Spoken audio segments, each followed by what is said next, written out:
Okay, our next technique sample is the basted stitch. So start out with a fabric swatch, roughly 5 by 5 inches, so that it fits in our little technique notebook if you're putting this in a binder.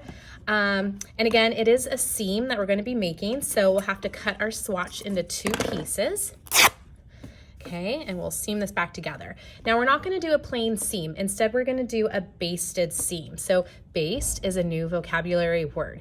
Baste means temporary. So the idea is, we're probably going to take it out later, or it's going to get sewn into another permanent seam later. So usually when we do a basted seam, especially if we're going to take it out later, we want to make it easy to take out. So we're going to sew with a longer stitch, because if you have a longer stitch, it's less amount of stitches your machine is stitching, and it's just easier to pull out. Some people even loosen their tension. I don't find like I need to. Usually just a nice long stitch is great for me. And then with our plain seam, we talked about back stitching. There's really no reason to back stitch in the base seam because we want to take it out later. You can back stitch, you'll just need your seam ripper to take it out, but it's not necessary to back stitch. So this is a regular seam as far as putting our fabric right sides together, because we want to open it like that.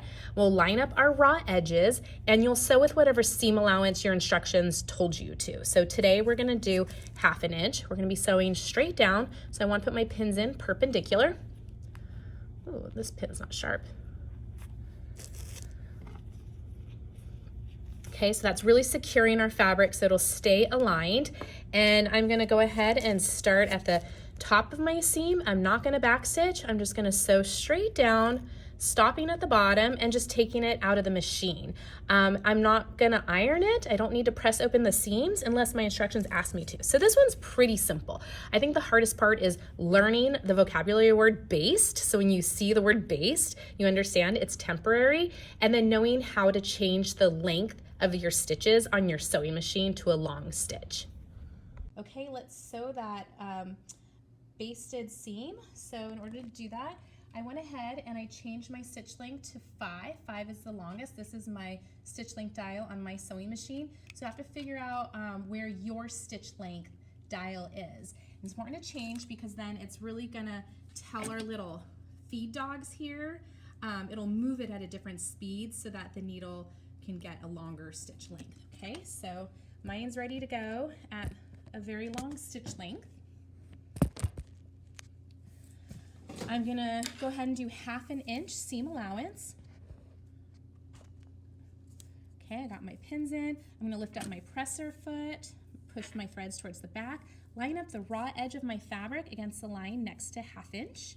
Okay, just put it right under the needle, put the presser foot down. Sometimes I like to do my first stitch with the hand wheel just to make sure everything's okay with my needle and it's not bumping into anything.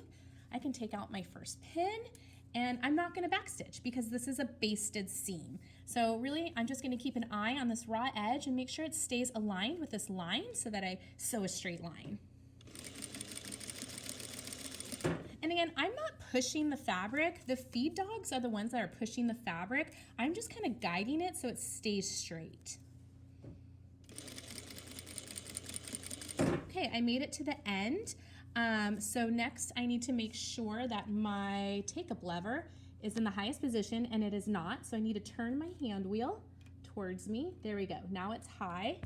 And now I can lift up my presser foot and pull this out towards the back so I don't risk bending my needle. Remember, if you pull it towards you, you can bend your needle, and it's no fun to have broken needles.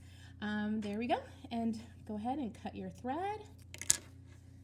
And you're done. That's it. That's a basted seam. It's got a nice long stitch. We don't need to press it. You can just leave it in your technique sample book like this, and you are finished with your basted seam.